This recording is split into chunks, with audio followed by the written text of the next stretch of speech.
Mantan Mendikbudristek Nadiem Makarim memenuhi pemeriksaan Kejagung pada Selasa 15 Juli kemarin setelah sebelumnya nggak hadir kawan inilah dalam pemeriksaan lanjutan.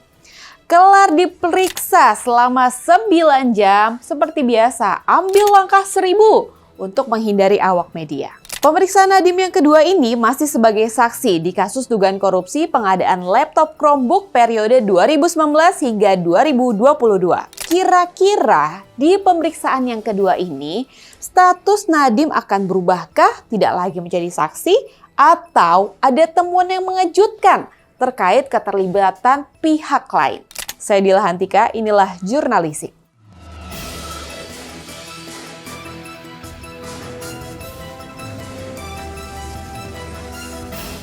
Penyidik Jaksa Agung Muda Tindak Pidana Khusus menjadikan sejumlah barang bukti dari penggeledahan kantor Gojek dan Tokopedia atau Goto sebagai materi pokok pemeriksaan terhadap ex-Mendikbudristek Nadiem Makarim.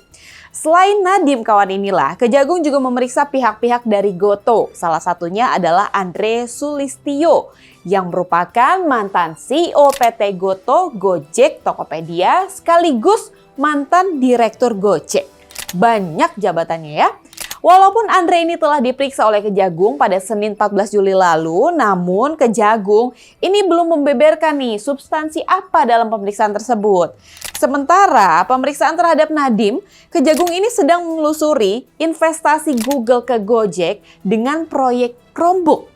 Karena diketahui nih, Google ini pernah berinvestasi ke Gojek saat Nadiem masih menjadi pucuk pimpinan tertinggi di perusahaan teknologi tersebut. Dan pada pertengahan 2019, Gojek ini mendapatkan pendanaan seri F dari Google yang nilai totalnya mencapai 1 miliar dolar Amerika Serikat. Wow! Dan kalau di kurs rupiahin dengan asumsi kurs saat itu ya sekitar 14.000 ya kira-kira menjadi sekitar 14 triliun rupiah deh.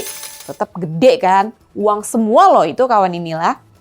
Terus gak lama dan masih di tahun yang sama yaitu tahun 2019 Nadiem mengundurkan diri dari Gojek karena ditunjuk menjadi Mendikbudristek di era Presiden Joko Widodo. Nah, kerjasama antara Kemendikbudristek di bawah kepemimpinan Nadiem ini dan juga Google ini berlanjut dalam bentuk pengadaan laptop berbasis sistem operasi Chrome OS milik Google.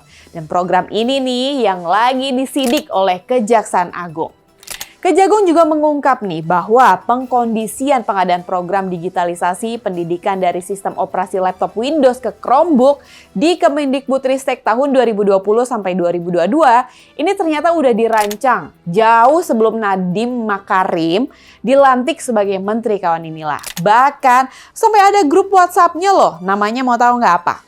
Mas Menteri Core Team. Dan grup WA ini dibuat oleh mantan staf susnya sendiri, yaitu Juristan dan juga Fiona Handayani. Keren ya nama grupnya, core team banget nggak tuh? Sementara ya kawan inilah, Gojek ini berpotensi juga loh untuk menjadi tersangka korporasi jika terbukti terlibat di kasus Chromebook ini. Pelik ya. Terus Kejagung juga melakukan jemput paksa kemarin terhadap Ibrahim Arif yang merupakan konsultan yang dikontrak oleh Juristan. Ya kita tahu ya tadi ya Juristan ini merupakan mantan staf sus Nadiem Makarim saat menjabat sebagai Mendikbudristek. Dan hasilnya kawan inilah Juristan dan Ibrahim Arif resmi menjadi tersangka korupsi. Beserta 2 orang lainnya kawan inilah, mereka itu adalah Mulyasyah yang merupakan mantan direktur SMP Kemendikbudristek dan Sri Wahyuningsi sebagai mantan direktur sekolah dasar Kemendikbudristek. Pertanyaan publik nih kawan inilah, mantan Mendikbudristek Nadiem Makarim statusnya sekarang itu apa? Apakah akan jadi tersangka? Kalau iya, kapan ya kira-kira ditetapkan sebagai tersangkanya? Kalau katanya Kejagung nih kawan inilah, kenapa Nadiem belum juga ditetapkan sebagai tersangka? Katanya masih perlu melakukan pendalaman alat bukti. Kita tunggu ya. Kita pantau terus pokoknya kawan inilah dan semoga ini nggak cuma jadi wangi-wangi di awal doang. Terus hilang wanginya seiring berjalannya waktu. Ya biasanya sih ditutup ya dengan kasus-kasus yang lain. Kalau menurut kawan inilah nih, akankah Nadiem ditetapkan sebagai tersangka? Tulis ya di kolom komentar. Saya Dilantika, jangan lupa untuk like, share, komen, dan subscribe channel YouTube inilah.com. Dan sampai jumpa di jurnalistik selanjutnya. Wassalamualaikum warahmatullahi wabarakatuh.